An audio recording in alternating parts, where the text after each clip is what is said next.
નમસ્કાર મિત્રો, આપણી આંખોનું કામ જોવાનું.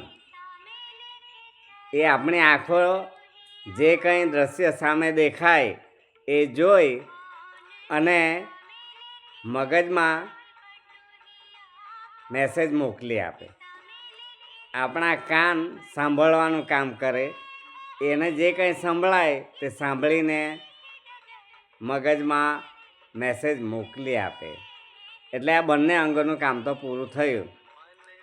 પણ ત્યાર પછી શરૂ થાય છે મગજમાં રહેલી બુદ્ધિનું કામ, એટલે કે મગજમારી. અને બુદ્ધિ એનું વિશ્લેષણ કરે છે અને શરૂ થાય છે આપણી જિંદગીમાં જેમ કે દરિયા કરતાં એના મોજા અને મગજ કરતાં માણસના વિચારો વધારે ધમપછાડા કરે છે. આજના ટેકનોલોજી યુગમાં માણસ એજ્યુકેટેડ ખૂબ થયો છે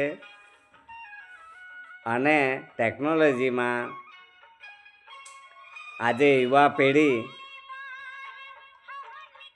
રામાયણ કરતાં રીલને વધારે પસંદ કરે છે. અને એનાથી જેની સાઈડ ઇફેક્ટ થઈ છે પારિવારિક જીવનમાં, સમાજમાં, અને એનાથી ધમપછાડાવાળી જિંદગી થઈ ગઈ છે.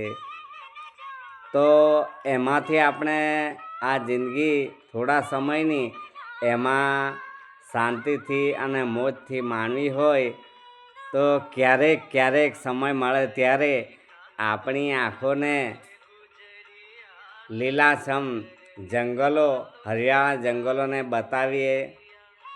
આપણા કાનોને નદીના ખળખળ વહેતા ઝરણાને બતાવીએ. તો આપણી અંદર જે આ લીલાછમ જંગલો અને નદીના ખળખળ વહેતા ઝરણાનો અવાજ, નદીના નીરનો અવાજ આપણને અંદર મેસેજ જશે તો માનસિક શાંતિનો અહેસાસ થશે. નહીં તો આ કોન્ક્રીટથી બનેલા જંગલોમાં ક્યારેક માનસિક શાંતિ મળવાની નથી. સુવિધા છે, રૂપિયા છે, પણ માનસિક શાંતિ આજે કોઈની પાસે રહી નથી.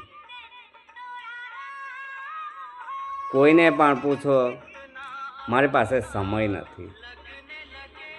તો મિત્રો, આપણી જિંદગીને થોડા સમય જિંદગી જીવવાની છે, એને મોજથી માણવી હોય તો મારો કહેવાનો મતલબ એટલો જ છે કે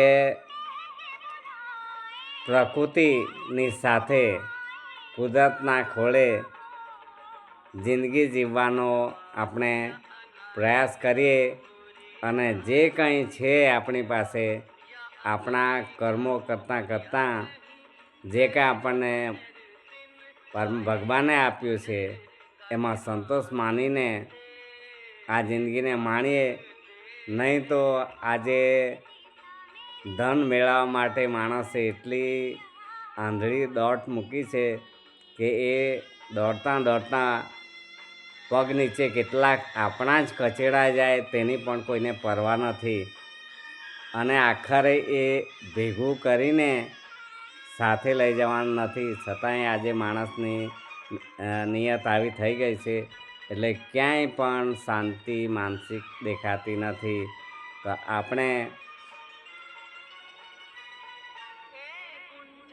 હું તો એટલું જ કહું છું કે પ્રકૃતિના ખોળામાં એટલે ગામડામાં જન્મેલો છું.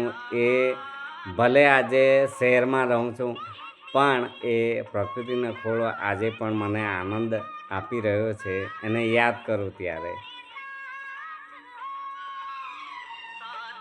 તો આપણા વિચારો ધમપછાડા ના કરે એવું જીવન આપણે જીવવાનો પ્રયાસ કરીએ એવી મારી આ એક મારા વિચારો છે.